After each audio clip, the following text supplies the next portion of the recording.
හැමෝටම. අද මම කතා කරන්න හිතුවා විශ්ව ශක්තිය ගැන. විශ්ව ශක්තිය කියලා කියන්නේ පුදුමාකාර බලයක් තියෙන දෙයක්.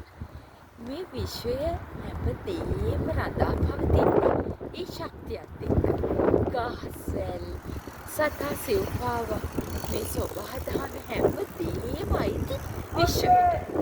ඉතින් ඔයා විශ්වයට ආදරය කරන කෙනෙක් නම්, ඔයා විශ්වයට ගෞරව කරන කෙනෙක් නම්, ඔයාට කවදාවත් ජීවිතේ වරදින්නේ නැහැ.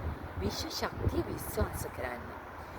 උදාහරණ නගන හිරු, ඒ හිරු තුළ ගැබ් වෙලා තියෙන්නේ පුදුමාකාර විශ්ව ශක්තියක්.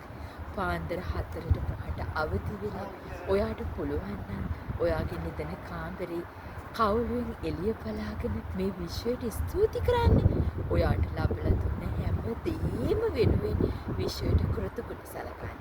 ඒ විශ්වයට කරන ස්තුතිය පෙරලා ඔයාව ශක්තිමත් කරන ජීවියක් බවට පත් වෙනවා.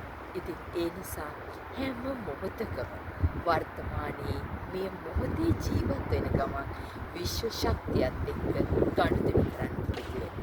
එහෙනම් අද ඉඳන් පටන් ගන්න.